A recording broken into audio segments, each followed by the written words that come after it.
Hello, everyone. This is Ronnie Ake again. I'm the host of Second Chances on Life podcast. Uh, this is a podcast to help people with substance use disorders, most commonly known as SUDs. We're going to be telling true stories of people that have had substance use disorders and how they found faith and got the help that they needed and broke the chains of addiction and come out the other side. We think by people hearing other people's true stories of success that people that have these problems will know that they're not alone and that there is help out there. They are wanted and needed, and there is a life out here worth living. Because if you're anything like me, I got to a place where I didn't even care if tomorrow come. And it's a deep, dark place to be. And it's embarrassing. I got to where I couldn't even look myself in the mirror. So I just want to help as many people as I possibly can not experience some of the things that I did. And if they're there and they know exactly what I'm talking about and they haven't yet got to their bottom or asked for help or got the help, I want to help you. I want to be that person. I want to be putting something positive out here in this world. And I'm a broken record when I say haters are going to be haters. There's nothing we can do about it. And this might not be for you. If you're looking for something perfect or something negative, you can go find it. We're going to try to put something positive out there every day and help as many people as we can. And we're not going to be perfect in the process. So if that's what you're looking for, this might not be for you. But if you like what you're hearing and tired of this old negative world, and turn off the TV and the radio and listen to something positive. And if you know anyone or yourself that has substance use disorders and need help, please turn them on to this.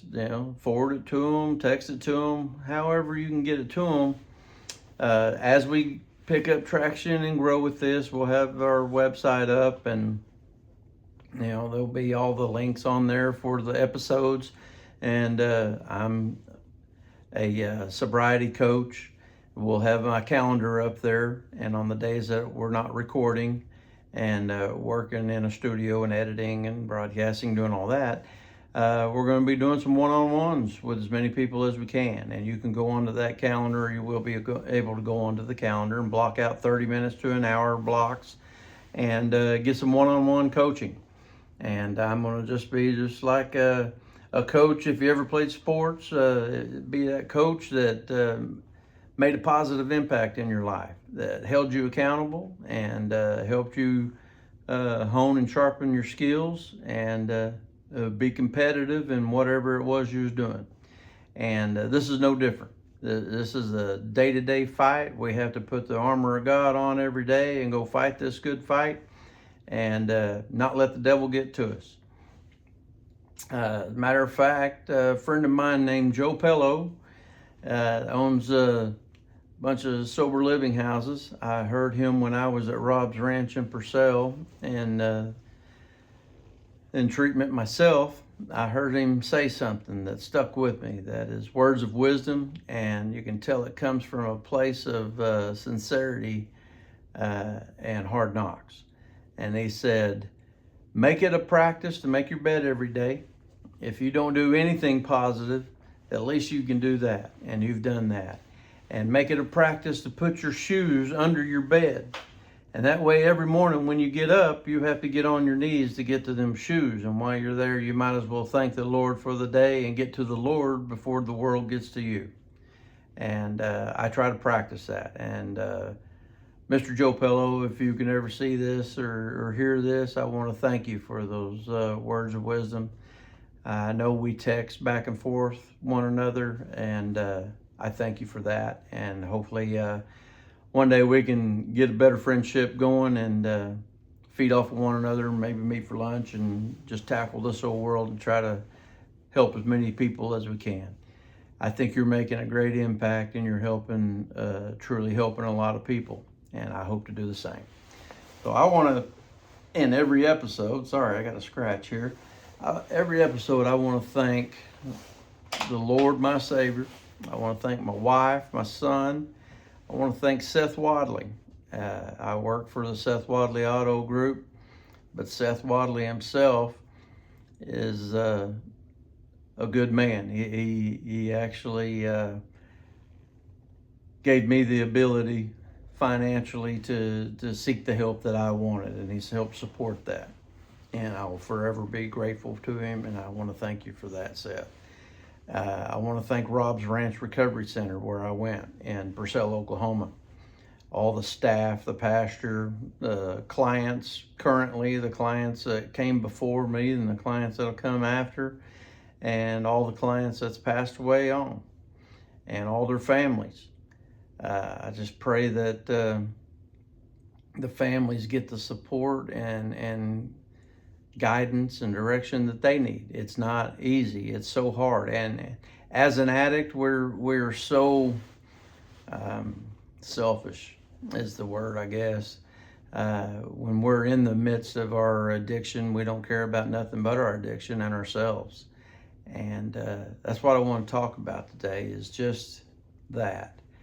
But I want to say a word of prayer real quick and start it out with that, and hope that the Lord blesses this episode and touches somebody's heart out there, and hopefully we can make a difference and help somebody. So, dear Heavenly Father, Lord, I want to thank you for this day. I want to thank you for this opportunity. I just ask that you use me as a vessel, Lord, and give me the words that I need, and to possibly help some people hear some things that they can relate to and know that they're not alone, and that there is help out there, Lord, and there is a life worth living, and get them to seek the help that they need. And I want to ask you to be with the family and friends of all the brothers and sisters out here in the sobriety world, Lord, and just to look to you for guidance and direction. Again, Lord, just use me as a vessel and help me reach as many people as we can to help with this problem in this world. I ask these things in your holy name. Amen. Thank you for that. We're going to say a prayer with every episode, and we're going to give thanks to the people that I gave thanks to earlier. And I hope that doesn't bother you. And this is going to be a faith-based approach to some of the solutions in this world, or problems that need solutions rather in this world. And we're going to do it with a faith-based approach. And if that's not your thing, I feel you. I'm not going to force it on anybody, and I'm not a Bible thumper by no means, but there's no way I could have gotten sober, and I was a runaway freight train. There's no way I could have pulled out of it and gotten sober to the point that I'm at right now if it hadn't been for my faith and for the Lord stepping in. But I want to talk to everybody today about our addictions and how selfish we are. It doesn't matter if you're male or female. I've got male friends of mine that their wives are the alcoholics, and in some instances have chosen alcohol over the spouse and over the kids. And it's just not a male problem. It's male and female. But the pain that we cause on our loved ones, I don't truly think we understand or know until we're of sober mind and heart. And I didn't. I never intentionally really wanted to hurt my family. I was just selfish in my wants and needs, and didn't really stop to think, or was in such a bad place I didn't care at the time, that the words that came out of my mouth while I was under the influence, my mouth and your tongue is the sharpest weapon in the arsenal. You can heal from a gunshot, a stab wound, or whatever. Broken bones, broken ribs, strained muscles, torn ligaments. I've had them all. You can heal from them. But some of those internal pains and scars that are caused by someone's tongue and their words and the meanness that comes from it, sometimes those wounds never heal. They might build up some scar tissue, but they're still there, and they're easily reopened if something is to trigger them. And you don't know how bad you're hurting your loved ones when you do it. So I'm going to tell you a little story about what happened to me when I was at Rob's Ranch in Purcell. My counselor, Bruce, told me to write some letters to my dead dad, my wife, my son. There were several, and I thought that was ridiculous, but I wrote them. And because he said something. He said, your thinking is what got you here. So obviously there's room for improvement. So why don't you take some advice for once and try something different? It might just work. And it made perfect sense. And he was perfectly right. And he knew he was right. I didn't know he was right. So these letters, some of them got 5-6 pages long. And so what you do is you go down to the cross. It's a very, it's a sanctuary, really. It's just a beautiful place by a pond. There's willow trees. There's a cross down there, and there's a burn pit. And you read these letters to your counselor, and you're letting out a lot of pain that you might have not even known you was carrying. And you read them to your counselor, you pray over them, and you burn them. And to see them burn away, and to see all that pain and past just burn away and disappear, and ashes, blow around and everything disappears. When you dry up the tears, and it's hard not to tear up, and at that moment, it's liberating, to say the least. It is truly, it is my liberating moment. That is when I dropped to my knees and I prayed and asked God to please forgive me, please help me on this journey, and to take away my addiction and my anger. Those were the biggest issues I had right there, is anger and addiction with pills and alcohol. And I can't explain it. It was a moving moment. I literally felt the weight of the world come off of my shoulders. And I can't explain it, but it's real. And I'm a different man today because of it. I left my temper there. I was a very angry, violent person. I'll just leave it at that. I was a very angry person when I went in there. I brought up and fighting and being ornery my whole life, and it just escalated. But it was alcohol's fuel on the fire. Well, I've put that dragon to bed, and he's asleep in there now, and I think it's still in there. And if I ever need to wake him up for any reason, he's probably still in there, but we're going to keep him asleep as long as I can. I hope you know what that means. So, but I want to talk to you about when I talk to groups and I ask them if you thought or knew that your kids were going to act the same way that you do. They're going to do drugs, they're going to drink, they're going to become pretty much worthless like you have, and you could see into that future. And I'll ask by a raise of hands, how many in a group of men are married? There's always a lot of them. How many of you have kids? A lot of them too. How many of them have little kids, or your wives or girlfriends are pregnant? There's a lot of them. Well, your kids don't have to grow up watching dad trashed all the time like mine did. And you actually do have a crystal ball in front of you, because you're probably doing some things that your dad did or his dad did, and you just don't have the courage to, I've done an episode called Chain Breaker. You don't have the courage to be that chain breaker. But think outside yourself.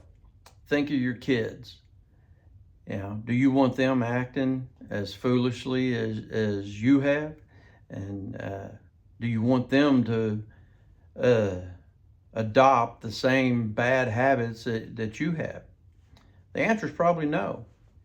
And if you could see your kids acting as worthless as we do, we'd probably spend every penny we have and every ounce of energy we have to change the course of that path. So my counselor, Bruce, I've told you about, once he got to know my family, he asked me, he said, Ron, now that I know you and know your family, he said, would you be married to you?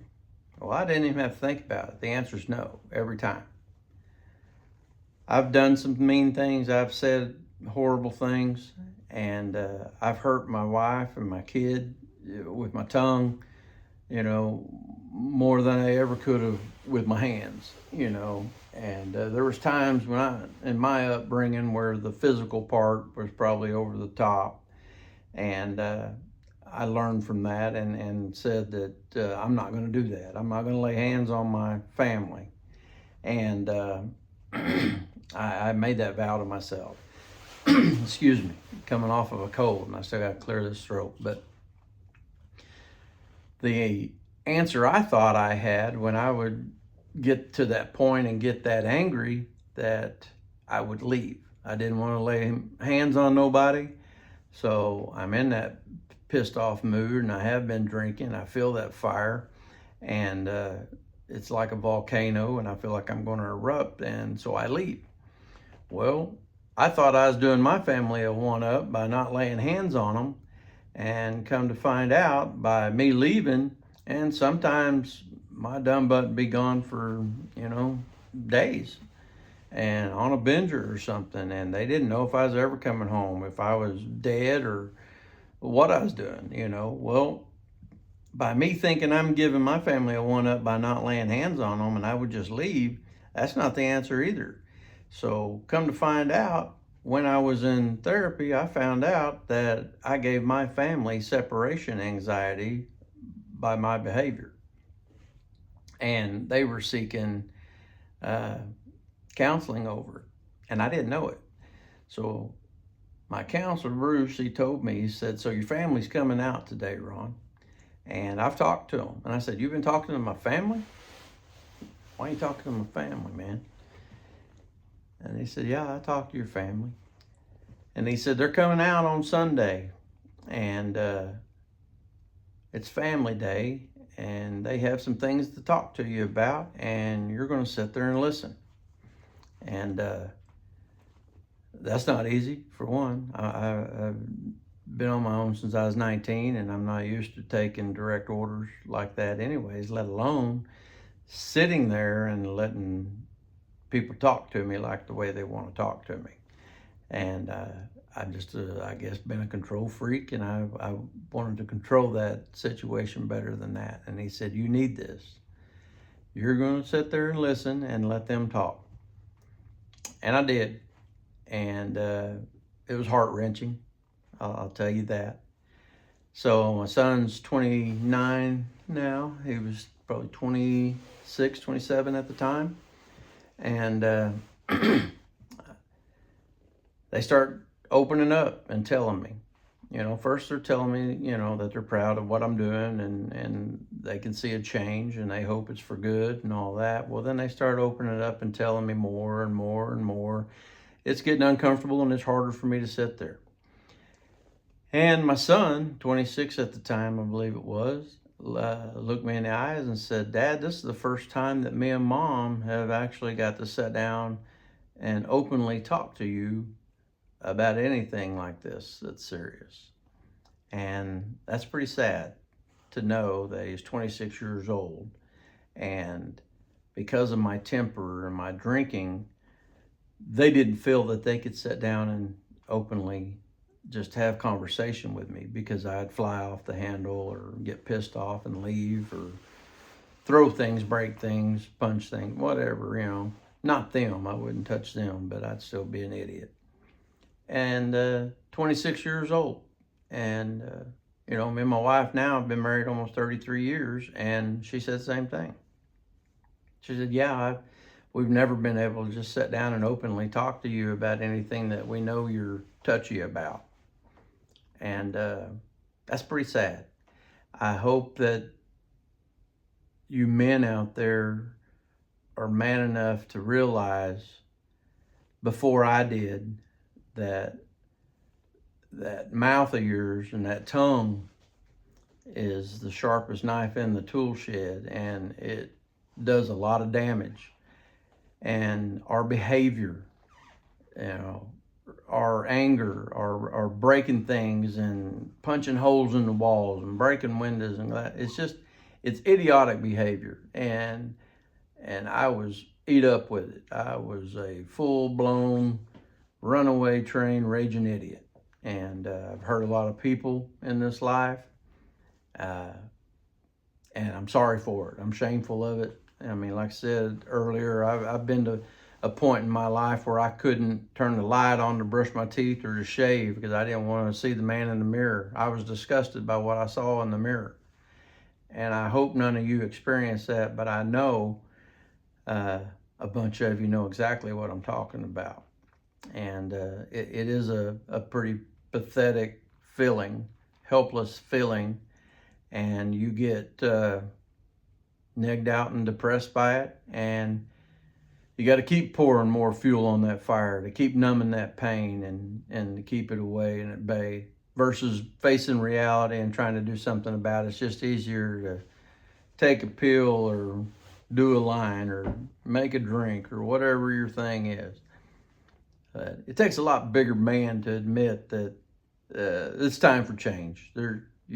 This is just a crash course with the inevitable, and I'm either going to end up in a hole with dirt on my face or in a cell. And that was pretty much where I was headed, one or the other. And I hope any of you out there that are in the same shoes listen to me. We don't know each other, and I don't have all the answers, and I don't want to even pretend that I do. But I don't want you to make the same mistakes that I've made. And if you have, to know that you can ask God for forgiveness. And the hardest person on this planet to forgive is that man in the mirror. It truly is. I've had that talk, and that was one of the hardest talks I've ever had with anyone in my life. And it was to that man in the mirror. Looking him in the eyes, and the eyes are the window to the soul, and taking off that mask and not being the tough guy no more and getting down to the core of the problem. And it's right there in that mirror is the problem. Stop blaming other people for your problems. We can't change the past, but we can dang sure change the future. But you have to forgive yourself first, and that's the hardest person on this planet to forgive. And you can't truly forgive and love anyone else until you can truly forgive and love yourself. And I was taught that at Rob's Ranch when I was in there. I didn't buy into it at first. I was like, this is a bunch of bull. I also didn't buy into the fact that they said anger is a secondary emotion. I said, well, you don't know where I come from. Anger is the first emotion where I come from. Secondary emotion is putting your hands in ice when it's over. And that's a pretty pathetic response, but that's what I believed and thought. I didn't know why I was angry, but it took me a while. And then I realized, and I believed everything they said, that anger is a secondary emotion, and it's caused by pain and hurt. You act and you respond out because you're hurt. And some of you, like me, don't know how to respond in a healthy way. I respond when I'm hurt or someone hurts my feelings. It was with anger and violence. I'm not going to shed a tear over it, but I might just headbutt you in the face, And what a healthy way to cope, just being half-cocked all the time. I mean, I've had people tell me, it's like, you're such a different person. You used to not even have a fuse, when they tell you, you really lit my fuse. I didn't even have one. I'd go from 0 to 100 as fast as you could think and could not come back down. It was sometimes days before I could come back down. Or I'd start drinking again and just refuel that fire. And just what a pathetic runaway train and train wreck I was. And I don't wish that on nobody. So I'm going to try to start buttoning this up. I just want everybody to know and to stop and think of the damage that you're causing by being selfish in your addiction. You know, you're neglecting your family, you're neglecting yourself probably, you're neglecting your faith, your job's probably suffering, you know. This is not a winning list of things that we're putting together. And just like they said to us in recovery, it's like, yeah, you didn't come in here on a winning note. So you might as well adhere to it, sit back, start taking notes and paying attention, because your way of thinking got you here. And you'll hear me say that probably on every episode because it's true. And until you can forgive the man in the mirror and start loving the man in the mirror or woman, you're not going to have a healthy relationship with anyone, because you have to forgive and love yourself first, and then start working on your relationship with your Lord and Savior. And if you don't have that personal relationship, please work on that. You know, blow that dust off the Bible. It's not a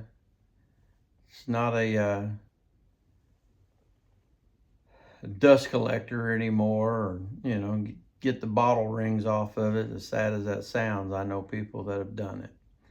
And Zach Williams even sings a song about it. But start reading that Bible. You don't have to know how to pray, and the Lord don't want you to pray to him like he, you know, like we did back in the, you know, beginning of time and the high priest or anything. He just wants a personal relationship with you.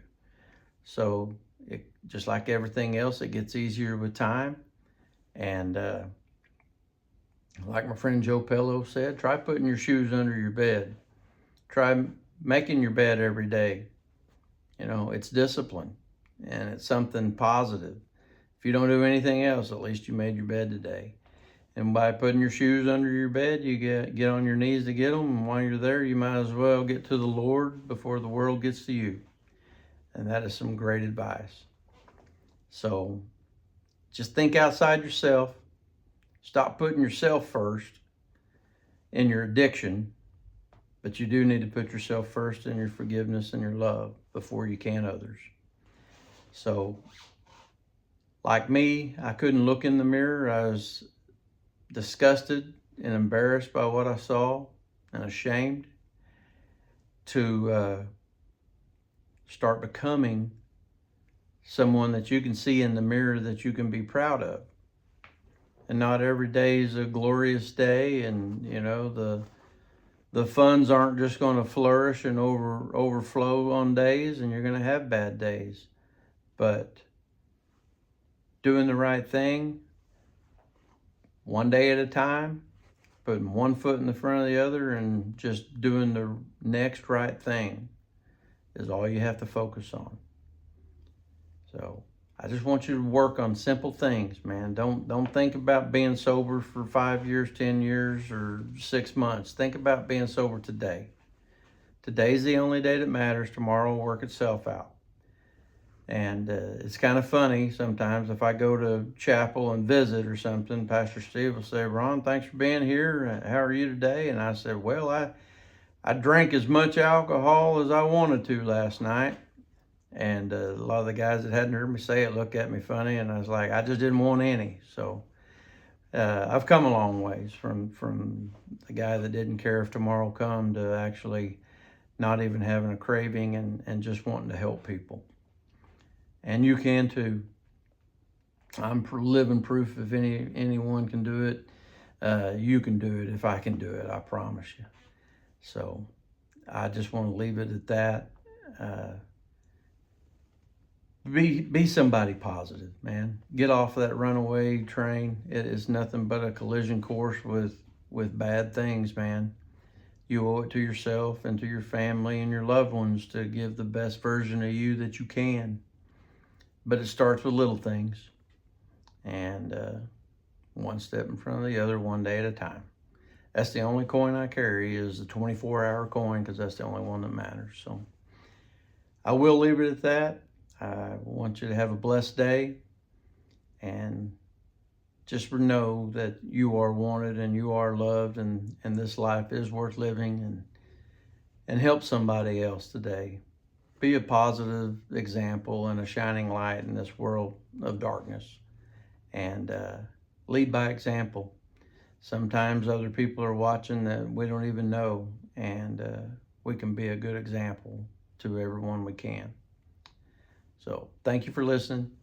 Share this word and share this podcast with others, and stay tuned. We'll be bringing you many, many more. Thank you, and God bless.